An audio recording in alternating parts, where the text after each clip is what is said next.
ಎಲ್ಲರಿಗೂ ನಮಸ್ಕಾರ, ಶುಭ ಬೆಳಗು. ಈ ದಿನ ತಮಗೆಲ್ಲ ಒಳ್ಳೆಯದಾಗಲಿ. ಇದು ಮೀಡಿಯಾ ವಾಚ್, ನಾನು ಶಶಿಧರ ಭಟ್. ಇದು ಸುದ್ದಿಯ ಮೇಲೆ ಕ್ಷಕಿರಣ ಬೀರುವಂಥದ್ದು, ಸುದ್ದಿಯ ಹಿಂದಿನ ಸುದ್ದಿಯನ್ನು ತೆರೆದಿಡುವಂಥದ್ದು, ಬಿಟ್ವೀನ್ ದ ಲೈನ್ಸ್ ಅಂತ ಏನು ಹೇಳ್ತೀವಿ, ಸುದ್ದಿಯ ಒಳಗಡೆ ಮುಚ್ಚಿಟ್ಟುಕೊಂಡ ಸುದ್ದಿಯನ್ನು ಎತ್ತಿಡುವಂಥದ್ದು, ತೆಗೆದುಕೊಡುವಂಥದ್ದು. ಪ್ರಾಯಶಃ ಇಂಥ ಇನ್ನೊಂದು ಕಾರ್ಯಕ್ರಮ ಕನ್ನಡದಲ್ಲಿ ಇಲ್ಲ. ಅದನ್ನು ನನಗೆ ಹೇಳೋದಕ್ಕೆ ಹೆಮ್ಮೆ. ಎನಿವೆ, ಇವತ್ತಿನ ಎಲ್ಲ ಪತ್ರಿಕೆಗಳು ನನ್ನ ಮುಂದೆ ಇವೆ. ಇವತ್ತಿನ ಮಹತ್ವದ ಸುದ್ದಿಗಳು ಯಾವುವು, ಯಾಕೆ ಸುದ್ದಿ ಮಹತ್ವದ್ದಾಗತ್ತೆ, ಹೀಗೆ ಹಲವು ಪ್ರಶ್ನೆಗಳು ಏನಿವೆ. ಇವತ್ತಿನ ಬಹುತೇಕ ಪತ್ರಿಕೆಗಳ ಮೊದಲ ಸುದ್ದಿ ಏನಿದೆ, ಅದು ಹೊಸ ಶಿಕ್ಷಣ ನೀತಿ ಏನಿದೆ ಅದಕ್ಕೆ ಸಂಬಂಧಪಟ್ಟ ಹಾಗೆ ನಿನ್ನೆ ಕೇಂದ್ರ ಸಚಿವ ಸಂಪುಟ ಹೊಸ ಶಿಕ್ಷಣ ನೀತಿಗೆ ಒಪ್ಪಿಗೆಯನ್ನು ನೀಡಿತು. ಇದನ್ನು ಶಿಕ್ಷಣದ ಸ್ವರೂಪವನ್ನು ಬದಲಿಸುವ ನೀತಿ ಅಂತ ಹೇಳಲಾಗ್ತದೆ. ಇದು ಮಹತ್ವದ ಸುದ್ದಿ. ಇನ್ನೊಂದು, ಲಾಕ್ಡೌನ್ಗೆ ಸಂಬಂಧಪಟ್ಟ ಹಾಗೆ ಆಗಸ್ಟ್ ಅಂತ್ಯದವರೆಗೆ ಶಾಲೆ ಕಾಲೇಜು ಇಲ್ಲ ಅನ್ನುವುದು. ಸೊ ಇದೊಂದು ಭಾಳ ಮಹತ್ವದ್ದು. ಇನ್ನು ಮತ್ತೊಂದು ಸುದ್ದಿ, ರಫೇಲ್ ಯುದ್ಧ ವಿಮಾನಕ್ಕೆ ಸಂಬಂಧಪಟ್ಟ ಹಾಗೆ. ನಿನ್ನೆ ರಫೇಲ್ ಯುದ್ಧ ವಿಮಾನದ ಮೊದಲ 5 ವಿಮಾನಗಳು ಭಾರತದ ನೆಲವನ್ನು ಸ್ಪರ್ಶಿಸಿದವು. ಇದ್ದಕ್ಕಿದ್ದಾಗೆ ಪ್ರಾಯಶಃ ಭಾರತದ ಇತಿಹಾಸದಲ್ಲಿ ಎಂದೂ ಕೂಡ ಒಂದು ಯುದ್ಧ ವಿಮಾನ ಬಂದು ತಲುಪಿದಾಗ ಈ ರೀತಿ ಸಂತಸ ಪಟ್ಟಿದ್ದನ್ನು ನಾನು ನೋಡಿಲ್ಲ. ಮಾಧ್ಯಮಗಳು ಸಂಭ್ರಮಪಟ್ಟು ಯುದ್ಧ ವಿಮಾನ ಬಂತು ಅಂತ. ಹಲವಾರು ಮಾಧ್ಯಮಗಳು ಏನು ರಫೇಲ್ ಯುದ್ಧ ವಿಮಾನ ಬಂದ ತಕ್ಷಣ ನಾವು ಪಾಕಿಸ್ತಾನವನ್ನು, ಚೀನಾವನ್ನು ಬಡಿದು ಬಿಟ್ವಿ ಅಂತ ಮಾಧ್ಯಮಗಳು ವರದಿ ಮಾಡಿದವು. ಚೀನಾಕ್ಕೆ ಒಂಥರ ನಡುಕ ಉಂಟಾಗಿದೆ ಅನ್ನುವ ವರದಿಯನ್ನು ಮಾಡಿದವು. ಹಾಗೆಯೇ ಪಾಕಿಸ್ತಾನ ನಡಿಗೇ ಹೋಯಿತು ಅನ್ನುವ ವರದಿ ಮಾಡಿದವು. ರಫೇಲ್ ಯುದ್ಧ ವಿಮಾನಕ್ಕೆ ಪ್ರತಿಸ್ಪರ್ಧಿಯಾದ ಯಾವ ಯುದ್ಧ ವಿಮಾನವು ಚೀನಾ ಮತ್ತು ಪಾಕಿಸ್ತಾನದಲ್ಲಿ ಇಲ್ಲ ಅಂತ ಹೇಳಲಾಯಿತು. ಆದರೆ ಸಂತಸ ಪಡೋಣ, ರಫೇಲ್ ಯುದ್ಧ ವಿಮಾನ ಅತ್ಯಾಧುನಿಕ ಯುದ್ಧ ವಿಮಾನ ಅನ್ನೋದರಲ್ಲಿ ಅನುಮಾನ ಇಲ್ಲ. ಅದು ನಮ್ಮ ವಾಯುಪಡೆಯನ್ನು ಸೇರಿದೆ, ಸಂತಸ ಪಡೋಣ. ಆದರೆ ಇದಕ್ಕೆ ಉತ್ತರ ಚೀನಾದ ಕೈಯಲ್ಲಿ ಇಲ್ಲ ಅನ್ನುವುದು ಮಾತ್ರ ಅತಿಶಯೋಕ್ತಿ. ಚೀನಾದ ಕೈಯಲ್ಲೂ ಕೂಡ ಈ ಯುದ್ಧ ವಿಮಾನ ಇದೆ. ಅದು ಯಾವುದು ಅಂತ ನಾನು ನಂತರ ನಿಮಗೆ ಹೇಳ್ತೀನಿ. ಬಟ್ ರಫೇಲ್ ಅತ್ಯಾಧುನಿಕ ಯುದ್ಧ ವಿಮಾನ ಅನ್ನೋದರಲ್ಲಿ ಅನುಮಾನ ಇಲ್ಲ.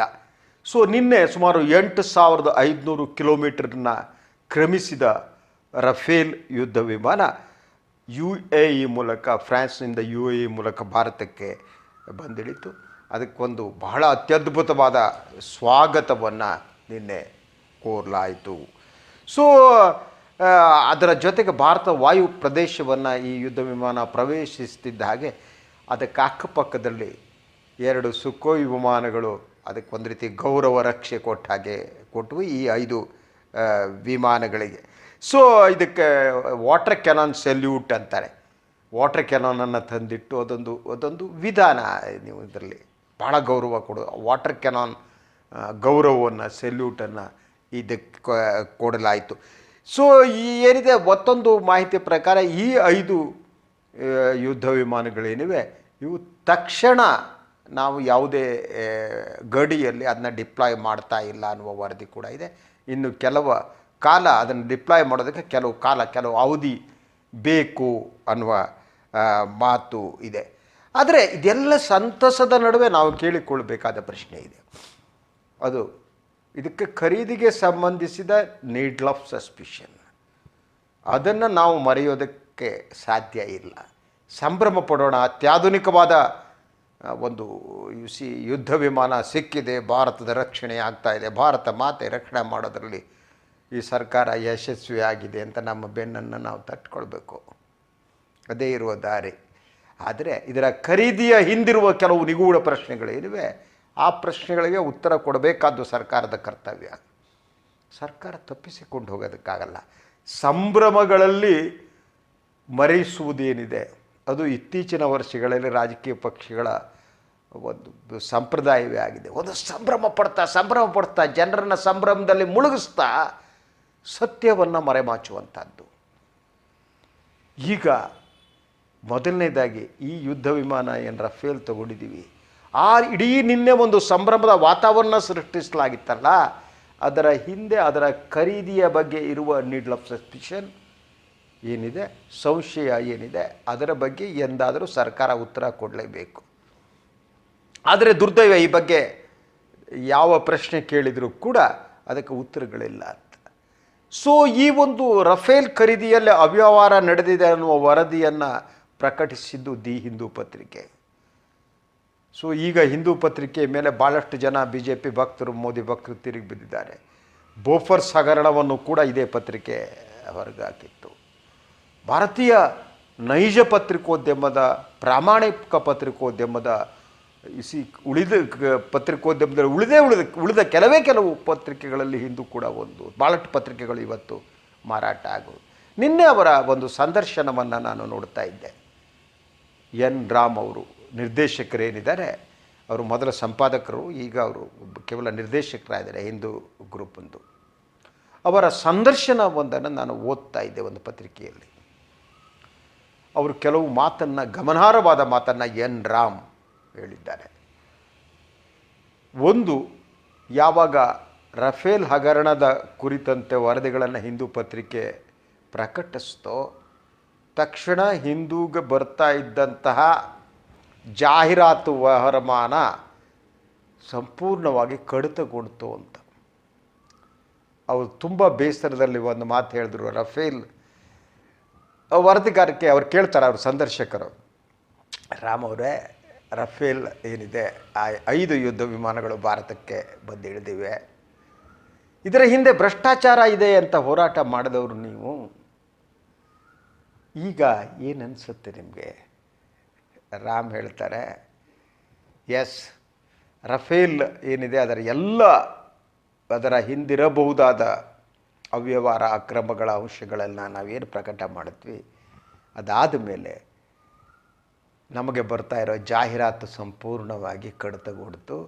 ಆದರೆ ಈ ರೀತಿ ಒತ್ತಡವನ್ನು ನಮ್ಮ ಮೇಲೆ ಹಾಕ್ಸೋಕ್ಕಾಗಲ್ಲ, ಅಥವಾ ಈ ರೀತಿ ಒತ್ತಡಗಳನ್ನು ಹಾಕಿಸಿ ನನ್ನ ಹುಜೂರ್ ಅನ್ನುವ ಪತ್ರಿಕೋದ್ಯಮವನ್ನು ಮಾಡ್ಸೋಕ್ಕಾಗಲ್ಲ, ಬಹುಪರಾಕ್ ಅನ್ನುವ ಪತ್ರಿಕೋದ್ಯಮವನ್ನು ನನ್ನಿಂದ ಮಾಡ್ಸೋಕ್ಕಾಗಲ್ಲ, ನಾನು ನನ್ನ ನಿಷ್ಠೆಯನ್ನು ಬಿಡಲಾರೆ ಅಂತ ಎನ್ ರಾಮ್ ಆ ಸಂದರ್ಶನದಲ್ಲಿ ಹೇಳಿದರು. ಹಾಗಿದ್ದರೆ ನೀವು ಪ್ರಾಮಾಣಿಕರಾಗಿದ್ದರೆ, ನೀವು ಯೋಗ್ಯರಾಗಿದ್ದರೆ, ನೀವು ಏನೋ ಹೇಳಿದ್ರಲ್ಲಪ್ಪ, ನಾವು ತಿನ್ನೋದಕ್ಕೂ ಅವಕಾಶ ಕೊಡಲ್ಲ, ನಾವು ತಿನ್ನಲ್ಲ ಅಂತ, ಅದೇ ನಿಜ ಆಗಿದ್ದರೆ ಯಾಕೆ ಹಿಂದೂ ಪತ್ರಿಕೆಯ ಮೇಲೆ ಒತ್ತಡ ಹೇರಿ ಜಾಹೀರಾತನ್ನು ಕಡಿತಗೊಳಿಸಲಾಯಿತು? ಈ ಪ್ರಶ್ನೆಗೆ ಉತ್ತರ ಕೊಡಬೇಕಾದ್ದು ಸರ್ಕಾರದ ಜವಾಬ್ದಾರಿ. ಈ ಪ್ರಶ್ನೆಗೆ ಉತ್ತರ ಕೊಡಬೇಕಾದ್ದು ಮುಭಕ್ತರ ಜವಾಬ್ದಾರಿ. ಈ ಪ್ರಶ್ನೆಗೆ ಉತ್ತರ ಕೊಡಬೇಕಾದ್ದು BJP ಬೆಂಬಲಿಗರ ಜವಾಬ್ದಾರಿ. ಒಂದು ಪತ್ರಿಕೆ ಪ್ರಾಮಾಣಿಕವಾಗಿ ವರದಿ ಮಾಡಿದಾಗ ನೀವು ಜಾಹೀರಾತು ನಿಲ್ಲಿಸುವ ಕ್ರಮಕ್ಕೆ ಯಾಕೆ ಕೈ ಹಾಕ್ತೀರಿ? ನಿಮ್ಮ ಒಳಗಡೆ ಇರುವ ಭಯ ಅಲ್ವಾ? ಇದರ ಒಳಗಡೆ ಏನೋ ಇದೆ ಅನ್ನೋ ಮುಚ್ಚಿಕೊಳ್ಳುವ ಯತ್ನ. ಇದು ಬಹಳ ಸತತವಾಗಿ ನಡೀತಾ ಇರೋದು. ರಫೇಲ್ ವಿಚಾರದಲ್ಲೂ ಕೂಡ ಹಲವು ಅಂಶಗಳಿವೆ. ನೀವು ಏನು 60,000 ಕೋಟಿ ರೂಪಾಯಿಗೆ ಏನು ಖರೀದಿ ಮಾಡಿದಿರಿ, ಅದು ಈ ಮೊದಲಿನಿಂದ ಒಪ್ಪಂತ ಆದರೆ 30,000 ಕೋಟಿಗೆ ಸಿಗುತ್ತಿತ್ತು ಅನ್ನುವ ವಾದ ಇದೆ.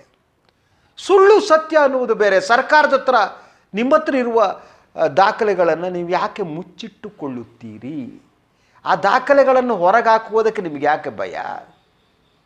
ಈಗ ಇನ್ನೊಂದು ನೋಡಿ, ಇತ್ತೀಚೆಗೆ ಇವರು ಭಯ ಯಾಕೆ ಕಾಡ್ತಾರೆ? PM ಕೇರ್ಸ್ ಫಂಡ್ ಇದ್ದು ಹಾಗೆ ಯಾವುದೇ ವಿವರವನ್ನು ಯಾಕೆ ಬಹಿರಂಗಪಡಿಸ್ತಾ ಇಲ್ಲ? ಯಾಕೆ ನೀವು ಈ ದೇಶದ ಜನರನ್ನು ನೀವು ಯಾಕೆ ಕಾನ್ಫಿಡೆನ್ಸಕ್ಕೆ, ವಿಶ್ವಾಸಕ್ಕೆ ತೆಗೆದುಕೊತಾ ಇಲ್ಲ? ಯಾಕೆ ಜನ ಕೇಳುವ ಪ್ರಶ್ನೆಗಳಿಗೆ ಉತ್ತರ ಕೊಡ್ತಾ ಇಲ್ಲ? ನೀವು ಪ್ರಶ್ನೆ ಕೇಳಿದ ತಕ್ಷಣ ಅವರಿಗೆ ದೇಶದ್ರೋಹಿ ಅನ್ನುವ ಹಣೆಪಟ್ಟಿಯನ್ನು ಹಚ್ಚುತ್ತೀರಿ. ಪ್ರಶ್ನೆ ಕೇಳಿದವರ ಮೇಲೆ ವ್ಯಕ್ತಿಗತವಾದ ದಾಳಿಯನ್ನು ನಡೆಸ್ತೀರಿ. ಪ್ರಶ್ನೆ ಕೇಳಿದವರನ್ನು ನಕ್ಸಲೈಟ್ ಅಂತೇಳಿ ದೂಷಿಸ್ತೀರಿ. ಸಾಮಾಜಿಕ ಜಾಲತಾಣಗಳಲ್ಲಿ ಈ ಒಂದು ದುಷ್ಟ ಪಡೆಯನ್ನು ಬಿಟ್ಟು ಅವ್ರ ಮೇಲೆ ಆಕ್ರಮಣ ಮಾಡಿಸ್ತೀರಿ. ಇದು ನಿಮ್ಮ ಪ್ರವೃತ್ತಿ. ಇದು ನಿಮ್ಮೊಳಗಿರುವ ಭಯವನ್ನು, ನಿಮ್ಮೊಳಗಿರುವ ಕಳ್ಳತನವನ್ನು, ನಿಮ್ಮೊಳಗಿರುವ ಮೋಸವನ್ನು ತೋರಿಸ್ಕೊಡುತ್ತೆ ಅಲ್ವಾ? ಸೊ ರಫೇಲ್ ವಿಚಾರಕ್ಕೆ ಬರೋಣ. ಹೇಗೆ ಇದ್ದಕ್ಕಿದ್ದ ಹಾಗೆ ರಫೇಲಿಗೆ ಉತ್ತರವೇ ಇಲ್ಲ ಅನ್ನುವ ಒಂದು ಮಾತು. ಚೀನಾ ಮತ್ತು ಪಾಕಿಸ್ತಾನ ನಡುಗುತ್ತಿವೆ ಸುಳ್ಳದು. ಈಗಾಗಲೇ ಇದೇ ರೀತಿಯ ಯುದ್ಧ ವಿಮಾನವೊಂದನ್ನು ಚೀನಾ ಅಭಿವೃದ್ಧಿಪಡಿಸಿದೆ. ಅದರ ಹೆಸರು J-20 ಅಂತ. ಅದಕ್ಕೆ ರಫೇಲರಿಗೆ ಇರುವಷ್ಟು ಶಕ್ತಿ ಇದೆಯಾ ಇಲ್ವಾ ಅನ್ನೋದ್ರ ಬಗ್ಗೆ ಇನ್ನೂ ಕೂಡ ಪ್ರೂವ್ ಆಗಿಲ್ಲ. ಯಾಕಂದರೆ ಅದು J-20 ವಿಮಾನವನ್ನು ಈಗಾಗಲೇ ಯುದ್ಧ ವಿಮಾನವನ್ನು ಪಾಕಿಸ್ತಾನ ಖರೀದಿಸಿದೆ. ಪಾಕಿಸ್ತಾನದ ಬಳಿ J-20 ಇದೆ. ಅದು ಸಂಪೂರ್ಣವಾಗಿ ರಫೇಲ್ ಯುದ್ಧ ವಿಮಾನಕ್ಕೆ ಸರಿಸಾಟಿ ಆಗದಿದ್ದರೂ ಕೂಡ ಅದರ ಜೊತೆ ಕಾಂಪೀಟ್ ಮಾಡುವ ಶಕ್ತಿ J-20ಗಿದೆ. J-20 ಕೂಡ ಅತಿ ಕೆಳ ಹಂತದಲ್ಲಿ ಹಾರಾಟ ಮಾಡಬಲ್ಲದು ಅಂತ ಹೇಳಲಾಗ್ತಾ ಇದೆ. ರಡಾರ್ಗೆ ಅದು ಕೂಡ ಸಿಗದಿರಬಹುದು ಅನ್ನುವ ವಾದ ಇದೆ. ಏನು 4th ಜನರೇಷನ್ ಯುದ್ಧ ವಿಮಾನ ರಫೇಲ್ ಆಗಿದೆ, ಅದೇ ರೀತಿ J-20 ಕೂಡ ಅದು 4th ಜನರೇಷನ್ ಯುದ್ಧ ವಿಮಾನ. ಆದರೆ ವೆಸ್ಟರ್ನ್ ಥಿಂಕರ್ಸ್ ಪ್ರಕಾರ, ವೆಸ್ಟರ್ನ್ ಏನು ಈ ಯುದ್ಧ ಉಪಕರಣಗಳೆಲ್ಲ ಪರಿಣಿತರ ಪ್ರಕಾರ ಇದು ಸಂಪೂರ್ಣವಾಗಿ ರಫೇಲ್ ಅಷ್ಟು ಶಕ್ತಿಯುತವಾಗಿಲ್ಲ ಅನ್ನುವ ವಾದ ಇದೆ. ಅದನ್ನು ನಾನು ಹೇಳ್ತೀನಿ. ಆದರೆ ಏನೂ ಇಲ್ಲ ಅನ್ನುವುದು ಸುಳ್ಳು ಭ್ರಮೆ. ದೇಶಭಕ್ತಿಯ ಹೆಸರಿನಲ್ಲಿ ಸುಳ್ಳುಗಳನ್ನು ಪ್ರಚುರಪಡಿಸಕೂಡದು. ದೇಶಭಕ್ತಿಯ ಹೆಸರಿನಲ್ಲಿ ಸುಳ್ಳುಗಳನ್ನು ಹೇಳುವುದೇ ದೇಶದ್ರೋಹ ಆಗಿದೆ. ಚೀನಾದ ಬಳಿ ಇದೆ J-20. ಚೀನಾ ಎಂದೂ ಕೂಡ ಭಾರತಕ್ಕೆ ಹೆದರಿ ಬಗ್ಗಿ ಓಡೋಗುತ್ತೆ ಅನ್ನೋದು ಸುಳ್ಳು, ಅದು ಅಪಪ್ರಚಾರ. ಚೀನಾವನ್ನು ಮಣಿಸಬೇಕಾಗಿದೆ. ನಮ್ಮ ಭೂಮಿಯ ರಕ್ಷಣೆಯನ್ನು ನಾವು ಮಾಡ್ಕೋಬೇಕಾಗಿದೆ. ಭಾರತ ಮಾತೆ ಅಂತ ಹೇಳ್ತೀವಿ, ತಾಯಿಯ ರಕ್ಷಣೆ ಮಾಡೋದು ನಮ್ಮ ಹೊಣೆಗಾರಿಕೆ. That we will have to do. ಆದರೆ ಸುಳ್ಳುಗಳ ಮೂಲಕ ಅಲ್ಲ, ಸತ್ಯದ ಎದೆಯ ಮೇಲೆ ಒದ್ದಾಗಿ ಸುಳ್ಳುಗಳು ಮಾಧ್ಯಮಗಳು ನಿನ್ನೆ ಪೂರ್ಣ ರಫೇಲ್ ಬಗ್ಗೆ ಹೇಳ್ತಾ ಹೋದು. ಆದರೆ ರಫೇಲ್ ವ್ಯವಹಾರದಲ್ಲಿ ಇರಬಹುದಾದ ಅವ್ಯವಹಾರ, ಭ್ರಷ್ಟಾಚಾರದ ಬಗ್ಗೆ ಯಾವ ಮಾಧ್ಯಮವೂ ಮಾತಾಡಿಲ್ಲ. ಯಾಕಂದರೆ ಅವರನ್ನೆಲ್ಲ ಒಂದು ರೀತಿಯ ಫೆಸ್ಟಿವಲ್ ಏನಂತೀವಿ ನಾವು, ಉತ್ಸವವನ್ನು ಮಾಡುವ ರೀತಿಯಲ್ಲಿ ಅವರ ಮನಸ್ಸನ್ನು ಸಿದ್ಧಗೊಳಿಸಲಾಗಿತ್ತು. ಯಾವತ್ತೂ ಇಂಥ ಉತ್ಸವ ಮತ್ತು ಸಂಭ್ರಮಗಳು ಸತ್ಯವನ್ನು ಮರೆಮಾಚುವುದಕ್ಕೆ ಬಳಸ್ಕೂಡುದು ಅಲ್ವಾ. ಅಭಿಮಾನ ಅನ್ನುವುದು ಸತ್ಯವನ್ನು ಮರೆಮಾಚುವಂತಾಗಬಾರ್ದು. ಯಾವತ್ತು ಸತ್ಯವನ್ನು ನಾವು ಮರೆಮಾಚ್ತೀವಿ ನಮ್ಮ ದೇಶದ ಜನರ ಮುಂದೆ, ಅದು ಅಪಾಯಕಾರಿಯಾದ್ದು. ಈಗಾಗಲೇ ಚೀನಾ ಭಾರತ ಗಡಿಯೊಳಗೆ ಬಂದಿದೆ ಅನ್ನುವುದನ್ನು ಮುಚ್ಚಿಡಲಾಯಿತು. ಈಗಲೂ ಕೂಡ ಸಂಪೂರ್ಣವಾಗಿ ಗಡಿಯನ್ನು ಬಿಟ್ಟು ಚೀನಾ ಹೋಗ್ತಿಲ್ಲ ಅನ್ನೋದು ಮುಚ್ಚಿಡಲಾಗ್ತಿದೆ. ನಾವು ಯಾವ ರೀತಿ ಈ ದೇಶದ ಜನರ ಮನಸ್ಸನ್ನು ರೂಪಿಸಿದ್ದೀವಿ ಗೊತ್ತಾ ನಿಮಗೆ? ಪುಟ್ಟ ಮಗುವಿಗೆ ಆಟಿಕೆ ಸಾಮಾನು ತಂದು ಕೊಟ್ಟಾಗೆ ಕಣ್ರಿ. ನಮ್ಮ ದೇಶದ ಜನ ಅಷ್ಟು ಮುಗಿದ್ರು, ಮುಬ್ಬತ್ತರು ಅಷ್ಟು ಮುಗಿದ್ರೆ ಅವರಿಗೆ ಪ್ರಶ್ನಿಸುವುದು ಗೊತ್ತಿಲ್ಲ. ಒಂದು ಮಗುವಿಗೆ ಒಂದು ಆಟಿಕೆ ಸಾಮಾನು ಕೊಟ್ಟರೆ ಒಂದು ವಿಮಾನ ಕೇಳುತ್ತೆ, ಒಂದು ಪುಟ್ಟ ಮಗು ಅದು ಕೊಟ್ಟರೆ ವಿಮಾನ ಮೇಲೆ ಹಾರುತ್ತೋ ಕೆಳಗಿಳಿಯುತ್ತೋ ಅನ್ನೋದು ಮಗುಗೆ ಗೊತ್ತಾಗಲ್ಲ. ಆಟಿಕೆ ಸಾಮಾನು ನೋಡಿದ ತಕ್ಷಣ ಅದಕ್ಕೆ ಮಗುಗೆ ಸಂತೋಷ ಆಗುತ್ತೆ, ಅದು ಮೇಲೆ ಹಾರುತ್ತೆ ಅನ್ನುವಾಗೆ ಸಂಭ್ರಮ ಪಡುತ್ತೆ.